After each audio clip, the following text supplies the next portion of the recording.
Lionel Messi កើតនៅថ្ងៃទី24 ខែមិថុនាឆ្នាំ1987នៅទីក្រុង Rosario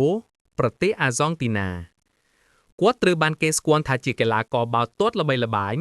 និងមានសមត្ថភាពខ្ពស់បំផុតនៅលើពិភពលោកនៅវ័យក្មេងគាត់បានចូលរួមសាកល្បងនៅ Newell's Old Boys មុននឹងចូលបង្ហាត់ជាមួយ Barcelona Academy នៅប្រទេសអេស្ប៉ាញកាលពីអាយុ13ឆ្នាំអាស្រ័យលើសមត្ថភាពដ៏អស្ចារ្យរបស់គាត់ Barcelona បានផ្ដល់ឱកាសឲ្យគាត់ចូលលេងជាក្រុមធំ Barcelona First Team នៅឆ្នាំ2004ចាប់តាំងពីនោះ Messi បានក្លាយជាតួអង្គសំខាន់ក្នុងក្រុមនិងជួយក្រុម Barcelona ឈ្នះពានរង្វាន់ជាច្រើនទាំង La Liga,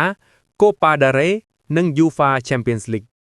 ក្រៅពីភាពជោគជ័យទាំងនេះ Messi ក៏មានប្រជាប្រិយខ្លាំងនៅក្នុងប្រទេសរបស់គាត់ផងដែរគាត់បានដឹកនាំក្រុមជម្រើសជាតិរបស់គាត់ឈ្នះ Copa America 2021 និង FIFA World Cup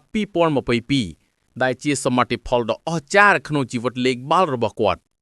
គិតត្រឹមពេលបច្ចុប្បន្ននេះ Messi បានទទួលពាន Ballon d'Or ចំនួន7 ដង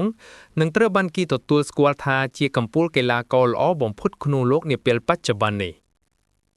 គួរបញ្ជាក់ថាក្រៅពីការលេងបាល់ Messi ក៏បានចូលរួមក្នុងសកម្មភាពមនុស្សធម៌ជាច្រើន